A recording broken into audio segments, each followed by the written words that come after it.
The Georgia Southern Eagles, some could argue, had a disappointing season last year, especially considering the expectation that this team had entering last year. They had some really explosive offensive weapons and a defense looking to improve. While the offense was able to find its stride, it wasn't consistent enough at times, and the defense had some problems. Some significant roster changes later. 2024 has expected improvement for the Eagles. So can Clay Helton's squad get back to a bowl game and maybe even compete for a Sun Belt title this upcoming season? You're about to find out what I think here in this video. What's up, Tailgaters? You're in the booth with Tailgate Nate today. Welcome to my channel. I want to welcome you to prediction season. If you haven't watched any of my videos before, where have you been? I'm predicting all 134 teams, and we almost have 100 of them done. Because we are so close to getting done, you got to hit the subscribe button. You got to ring the bell, especially if you're as big of a college football nerd as I am. You're going to want to have to hear what I say during the season as well, won't you? Thank you so much for watching this video. It does mean a lot to me.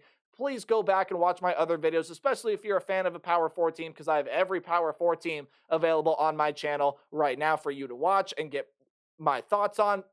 But please stick around, watch this video, watch my other group of 5 predictions, interact with the channel any way you can, like, comment, share, subscribe, literally do anything. It does help support the channel if you would like to do so, and it does mean a lot to me. But let's dive on into talking about Georgia Southern football and Clay Helton's squad here in 2024. We'll take a deep dive into the team's offense, into the defense, and at the end of the video, we'll go through the Georgia Southern football schedule and give it a game-by-game preview and prediction. A couple more things, though, before we do start. If my slide would change, there it goes. Right over here will be the stats the team put up, either offensively or defensively last season. And, of course, for your viewing pleasure, right down there below the team's logo, I have put the team's coaching staff. I'll waste no more time. Let's talk about Georgia Southern here in 2024. The offense last season, honestly, overall, was pretty good. There were some inconsistency issues at times, but, come on. It's hard to argue with 30 points per game. It's hard to argue with darn near 420 yards per game, and that third down conversion percentage, top half in the nation at least. In fact, I'm pretty sure they were one of the better third down offenses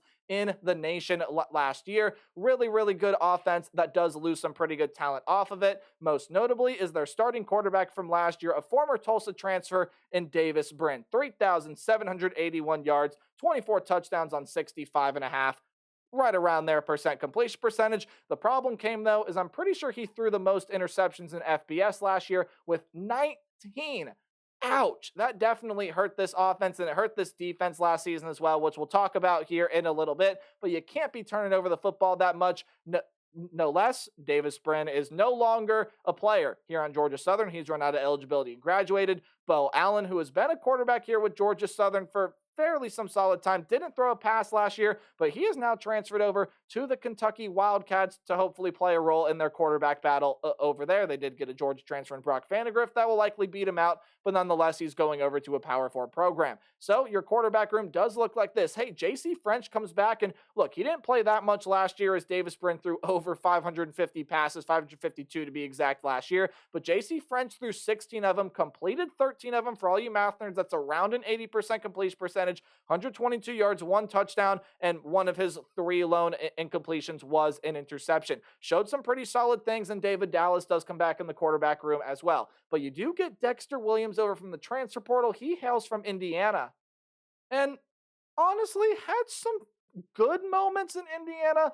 It wasn't a great season for him last year. He threw 38 passes. He only completed 13 of them for 184 yards, 2 touchdowns, and 2 picks. Again, for you math nerds, that's a 34% completion percentage. However, on ourlads.com, he is projected to be the starting quarterback, and I would agree with that. Now, Dexter Williams is also a guy that I believe, yes, he can get outside of the pocket there and run 165 yards and 1 touchdown. By the way, all those stats that I just read off were not from last season. If I said that, I apologize. That was not true. That is from 2022. He didn't throw a pass last season. Still, however, in the Indiana transfer, obviously coming over here, he very well could end up being that starting quarterback. J.C. French, I think, is another guy that's going to be right there in contention, but I'm probably going to give the slight edge to Dexter Williams. He is a pretty solid athlete that I think will fit in well with this Georgia Southern offensive system. He's got to be able to find his role, though. No notable losses out of the running back room. You get a really good one in Jalen White coming back. 889 yards and 9 touchdowns last season. And if you go back to what he did there in 2022, 914 yards, 10 touchdowns. Yeah, he's a pretty good running back. You get him back as well as O.J. Arnold and David, but Mbadinga, and hopefully I'm saying that last name right. Probably didn't. Feel free to correct me. But hey, you get your top three rushers from last season all coming back. Wide receiver room, you do lose some pretty solid pieces here. Caleb Hood is going to be gone due to graduation. He was the lead receiver last year, had over 100 catches, had 101 to be exact, 948 yards, and 5 touchdowns last season. So again, not a guy that was a super huge deep ball threat, only 9.4 yards per carry, but he could catch the deep ball there as well. You can kind of disregard that first part there. But again, the yards per catch won't show that. 101 catches, 948 yards. He was easily candidate to break 1,000. Won't have another opportunity to do so again as graduated. And Anthony Quealy, fifth leading receiver last year, 275 yards and 3 touchdowns, gone due to graduation as well. And Jalen Barden, he leaves through the portal, 183 yards and the touchdown for him last season. He'll be playing his college ball elsewhere in 2024. Tight end room, JJ McAfee does leave to the NFL, and Keaton Upshaw has graduated. No more football for him. He had around 170 yards and a couple touchdowns last season, did Keaton Upshaw, the former Kentucky transfer. So in the wide receiver room this year, still a lot of really good returning talent, including Derwin Burgess, who might be one of the better receivers in the Sun Belt Conference this year. 113 yards on 74 catches and 6 touchdowns last season, and a lot of talent behind him does return as well. Dalen Cobb, Marcus Sanders, Josh Dallas, Sam Kennerson, and Joshua Thompson all return you to this room, among other names that you could list. A couple portal pieces come in. Most notable to me is LV Bunkley Shelton. He is coming into this program. I'll tell you from where here in a minute. He's coming over here from Oklahoma. You do have a tight end transfer coming in as well, and Tyler Fromm, who's an Auburn transfer, as well as a couple pieces coming back. Bo Johnson and Evan Lester, and all three should play pretty significant minutes in the tight end role this season. Offensive line, let's talk about it. Brian Miller, Khalil Crowder, Aaron Pyron, and Griffin Carter are all gone due to graduation. So you have a ton of guys. Some of those were primary starters, some of them backups that saw some really good playing time. Either way you slice it, all four of those guys had some pretty notable playing time on the offensive line for the Eagles last season. They have all since graduated. And through the portal, again, another guy that could have had some starting role minutes, also could have played in some backup role there as well. Rasheed Miller is off and gone through the transfer portal. He is transferred off to Louisville. According to 24/7 Sports, the lone transfer leaving this offensive line room. So what does that mean for the offensive line here in 2024? Well, Bryson Broadway does come back, as well as Peachon Wimbley, Chandler Strong, Weston Wallace, and Ethan Williams. And you take a look at the guys coming in through the transfer portal. Justin Kanyuk is coming over from North Carolina, as is Chance Carroll, a guy you don't see on the board. And Kyle Frazier is over, I believe, from an FCS program, and you do get Dominic Boyd over from Alabama State as well. So overall, when you talk about this offense, there are some pieces that just kind of have to fit into play here. This was a heavy passing attack when Davis Brin was at quarterback for this team. It was even a heavy passing attack when Kyle Van Treese was the quarterback for this team, I believe, in 2022. So taking a look at what this offense is going to look like this year, do you go with J.C. French, a guy that you've seen throw the football before? Again, a guy that can get out of the pocket and run if he has to. Dexter Williams, same thing. You don't really know what he has throwing the football. Didn't show you a ton at Indiana, especially last year where they didn't even throw a pass. What's the quarterback piece look like? That's got to fit in. If that fits in well, you have a lot of offensive talent. The offensive line was okay last year. It can get a lot better, especially in pass pro. Some things have to improve with this offense, especially in the consistency department. How does the quarterback play fit in? But overall, you're still looking at a pretty talented offense here in 2024. Defensively, though, again, you want to talk about consistency issues offensively. Third down defense honestly was pretty solid last year, but overall, again, this team averaged more points allowed than their offense was able to score, which kind of helped due in part to why this team maybe didn't meet as high of some expectations as some Eagle fans had last season. Almost 400 yards per game, and it's just overall you're looking for this defense to improve in 2024. They do lose some pretty good pieces, however. Defensive line, Kerryon Smith is going to be gone. He is off through the transfer portal. We'll tell you where, I should say, I'll find you his stat line here. More of a notable contributor in 2022 than he was in 2023. Last year, he only had 5 tackles. Pretty solid contributor, though, in 2022. And you do lose him, as well as a couple other guys that I could mention here through the portal. But Kerryon Smith is now off to Tennessee State. So what does that leave you in the defensive line room? Well, it honestly leaves you with a lot of really good talent, including, I believe they are brothers. If not, you can leave it in the comment section down below. I'll take the egg on my face for that one. But Davion and Justin Rhodes will be coming back here to this team. Two leading tacklers among defensive linemen, 39 for Davion and 37 for Rhodes. 2.5 sacks between the two of them there. Latrell Bullard will also be coming back here, as well as Deshaun Davis. 2.5 sacks for him last season. Isaac Walker led the team in sacks last year with 6 of them from the defensive line position. You get Elhaj Fall, hopefully I'm saying that name right, coming back, as well as Jacob Ferguson and a lot of other names that I could mention here on the defensive line. You are returning a lot of really, really good talent here. Again, you got the two Rhodeses, Davion and Justin. Davis and Walker are some pretty good pass rushers. Fall and Ferguson, as well as Bullard.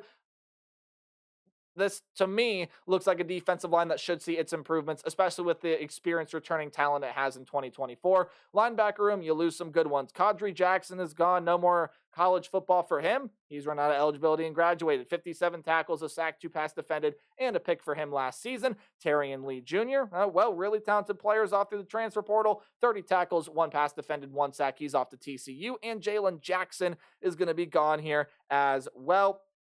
More of a depth piece than anything in this linebacker room, if I'm not mistaken. But you do lose him through the transfer portal as well. Linebacker room coming back. Who do you return? Well, Marquez Watson-Trent is going to be coming back, and that's a pretty notable piece because he was your leading tackler last year. Not only that, he broke triple digits, 116 tackles, 3.5 sacks, 2 passes defended, second on the team with 2 interceptions last season. MJ Stroud is a defensive lineman / linebacker, can kind of play both ways. I slotted him in the linebacker room here because that's where he's listed on the ourlads.com depth chart. And Devon Gilmore returns as well. You also do get Devon Hicks, who does come in through the transfer portal. Defensive back room, let's talk about it. Gone to the NFL is Shamar Bartholomew. Apologies for that little stutter. You will now see him playing over there on Sundays in the National Football League. 38 tackles, 1 pick, and led the team with a whopping 14 passes defended last year. You lose a couple other really good pieces out of the cornerback room as Seth Robertson is off now through the transfer portal. 14 tackles, a pass defended for him. And Demel Hickman has run out of eligibility and has graduated. 36 tackles, second on the team with 7 passes defended last season. Safety room, Anthony Wilson Jr. and Chase Dial Weston are both gone through the transfer portal. 2 fairly solid contributors to this defense from last season. I've realized the mistake that Anthony Wilson, I don't believe had any statistics on last year's team. He was a triple-digit tackler in 2022, and I probably got that mixed up here with this stat line. So I apologize for that. Notable loss through the transfer portal in the safety room is Chase Dial Weston. His stat line only consisted of 4 tackles last year, but is a loss in the safety room nonetheless. I apologize sincerely for that error. Again, a player that I don't believe was on last year's team. I believe he left the team after the 2022 season.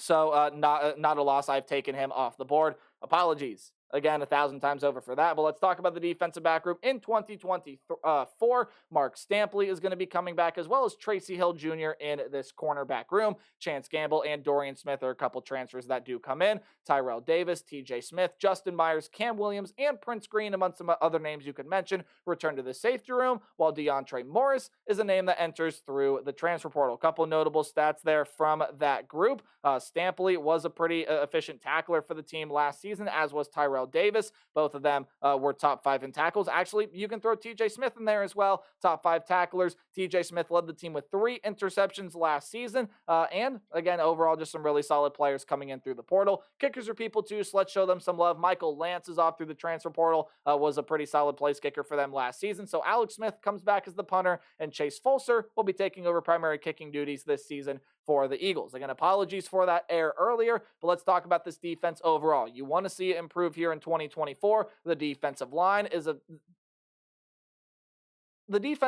here is probably the room that you're looking to improve the most because, yes, while Kerryon Smith, a fairly notable loss, your main contributors from last season do come back. You're able to supplement really well in the linebacker, cornerback, and safety room through the transfer portal. So overall, I think this defense is going to see some improvements here in 2024. Can the offense help it out too with the quarterback situation? There are just a lot of question marks here with the Georgia Southern team overall this year, but I like them to see their improvements, especially defensively, this this upcoming season. You take a look at the Georgia Southern football schedule, it looks like this. Running short on time, so we'll run through the first couple games here pretty quickly. Any game at home will be underlined, while any game on the road is in italics. Don't know what that is. It's the slanted text. Any game in green is going to be a game that I think the Georgia Southern Eagles should win pretty easily. Any game in yellow will be a close competitive game, but one the Eagles I think are going to be able to win. Any game in red is a loss, and I think they start out there with a loss against the Boise State Broncos. One of the best teams in the group of five realm, if not the best team out of definitely the Mountain West Conference, but you could also argue the best team